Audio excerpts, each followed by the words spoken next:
ইসলাম একটি মিথ্যা ধর্ম আর কোরআন হচ্ছে বিষাক্ত, এমনই ছিল তার বক্তব্য। নেদারল্যান্ডসের সাবেক সংসদ সদস্য জোরাম ভ্যান ক্লেভারেন, যিনি ছিলেন কট্টর ইসলাম বিরোধী, তার এই ইসলাম বিরোধী মনোভাব থেকেই তিনি শুরু করলেন ইসলাম বিরোধী বই লেখা। তারপরেই ঘটে অলৌকিক ঘটনা।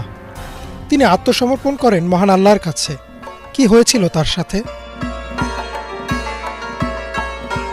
জোরাম ভ্যান ক্লেভারেনের জন্ম 1979 সালে নেদারল্যান্ডসের রাজধানী অ্যামস্টারডামে।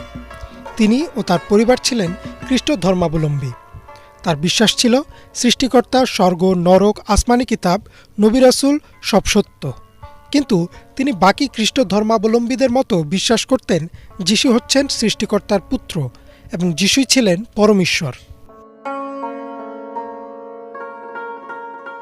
2022 সালে টুয়ার্ডস ইটার্নিটিতে দেয়া এক সাক্ষাৎকারে জোরাম বলেন, ছোটবেলা থেকে তার মনে নানান প্রশ্ন আসতে শুরু করে যে যদি যিশু পরমেশ্বর হন তবে তিনি ক্রুশে মারা গেলেন কিভাবে? ট্রিনিটি বা ত্রিতত্ত্ব এত জটিল কেন? এই ধরনের প্রশ্ন তিনি বিভিন্ন পাদ্রীকে করেছেন, কিন্তু কোথাও মনমতো উত্তর পাননি। পরে তিনি ভাবলেন, হয়তো আমার জ্ঞানের সীমাবদ্ধতার কারণে আমি বুঝতে পারছি না। জোরাম যখন কলেজ শেষ করে বিশ্ববিদ্যালয় শুরু করেন, তখন আমেরিকায় ঘটে ভয়াবহ 9/11 ঘটনা। বিমান হামলায় ধ্বংস হয় টুইন টাওয়ার। এছাড়াও এক মুসলিম উগ্রবাদীর হাতে নেদারল্যান্ডসের বিখ্যাত চলচ্চিত্র নির্মাতা থিও ভ্যান গগ প্রকাশ্যে নিহত হয়। এসব ঘটনা দেখে জোরাম ভাবতে থাকেন যে ইসলাম হচ্ছে সন্ত্রাসীদের ধর্ম। এ ধারণা থেকেই তিনি রাজনীতি শুরু করলেন, মুসলিম বিরোধী রাজনীতি, এবং পরবর্তীতে 2010 সালে তিনি সংসদ সদস্যও নির্বাচিত হন। মানুষকে ইসলাম সম্পর্কে সাবধান করতে, বিশ্বের সামনে তার দৃষ্টিকোণ তুলে ধরতে তিনি শুরু করলেন বই লেখা। বইটি তিনি লিখেছেন খ্রিস্টীয় দৃষ্টিকোণ থেকে। তিনি দুই ধর্মের সৃষ্টিকর্তার ধারণা নিয়ে গবেষণা শুরু করলেন। হঠাৎ তিনি দেখলেন তার ছোটবেলার যে প্রশ্ন ছিল সৃষ্টিকর্তার ব্যাপারে বা ট্রিনিটির ব্যাপারে, তার উত্তর ইসলামে রয়েছে। ইসলামে রয়েছে তাওহীদের ধারণা, অর্থাৎ আল্লাহ এক, তার কোনো অংশীদার নেই। এই ধারণাটা জোরামের কাছে বেশি যুক্তিসঙ্গত লাগলো। তাই তিনি আবারও বাইবেল খুললেন। দেখলেন বাইবেলে বর্ণিত সব নবী, এমনকি স্বয়ং যিশুও বলেছেন সৃষ্টিকর্তা বা ঈশ্বর এক।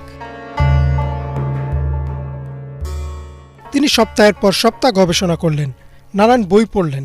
পরে তিনি মানতে বাধ্য হলেন হয়তো ইসলামে তাওহীদের ধারণাটা সত্যি, কারণ এটাই যুক্তিসঙ্গত। এবার তিনি মহানবী সাল্লাল্লাহু আলাইহি সাল্লামের ব্যাপারে পড়া শুরু করলেন, তার জীবনের ঘটনাগুলো দেখা শুরু করলেন। ইসলাম বিরোধী এই গবেষণায় তাকে সাহায্য করেন কেমব্রিজ বিশ্ববিদ্যালয়ের প্রফেসর শায়েখ আব্দুল হাকিম মুরাদ। তিনি তাকে বড় বড় মুসলিম আলেমদের বই, ঐতিহাসিকদের বই দিয়ে সাহায্য করতে থাকেন। আরও একটা ঘটনা তাকে চমকে দেয়। তিনি দেখলেন উহুদের যুদ্ধে আবু সুফিয়ানের স্ত্রী হামজা রাদিয়াল্লাহু তাআলা আনহুকে হত্যা করে তার শরীরের বিভিন্ন অংশ কেটে তা নিয়ে মিছিল করেন। পরবর্তীতে যখন মহানবী সাল্লাল্লাহু আলাইহি ওয়াসাল্লাম মক্কা বিজয় করেন, তখন তিনি আবু সুফিয়ানের স্ত্রীর কাছে প্রতিশোধ না নিয়ে তাকে ক্ষমা করে দেন। তখন মহানবী সাল্লাল্লাহু আলাইহি ওয়াসাল্লামের কাছে ক্ষমতা ছিল তার প্রিয় চাচার মৃত্যুর প্রতিশোধ নেয়ার, কিন্তু তিনি ক্ষমা করলেন। এই ঘটনা জানার পর জোরাম ভাবলেন ইসলাম কোনোভাবেই সন্ত্রাসের ধর্ম হতে পারে না, আর মুহাম্মদ সাল্লাল্লাহু আলাইহি ওয়াসাল্লামও হয়তো সত্যিই একজন নবী ছিলেন। তার মনে যখন এমন ভাবনা আসলো, তিনি সাথে সাথেই পড়া বন্ধ করে দিলেন, কারণ তিনি দেখলেন তিনি বিশ্বাস করেন সৃষ্টিকর্তা এক, আর তিনি বিশ্বাস করছেন মুহাম্মদ সাল্লাল্লাহু আলাইহি ওয়াসাল্লাম আল্লাহর একজন নবী। তার মানে তিনি কালেমায় বিশ্বাস করছেন। তাই তিনি আর সামনে আগাতে চাইলেন না।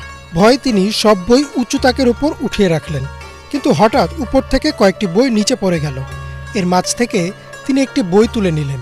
বইটা খুলে তিনি যা দেখলেন তা দেখে তিনি সাথে সাথেই আল্লাহর কাছে আত্মসমর্পণ করলেন আর ইসলাম গ্রহণ করলেন। বইটি ছিল পবিত্র কোরআন, আর বইটি খুলেই তিনি সূরা হজের 46 নম্বর আয়াত দেখতে পান, যাতে লেখা ছিল, বস্তুত তাদের চোখ অন্ধ নয়, বরং অন্তর অন্ধ হয়। এই আয়াত পড়ে তিনি ভাবলেন যে আমার সামনেই সব প্রমাণ, আল্লাহ এক, মুহাম্মদ সাল্লাল্লাহু আলাইহি ওয়াসাল্লাম তার পাঠানো রাসূল, সব প্রমাণ আমার চোখের সামনে, কিন্তু আমার হৃদয় অন্ধ ছিল, তাই আমি গ্রহণ করিনি। এভাবেই আল্লাহ মানুষকে সত্যের পথ দেখান।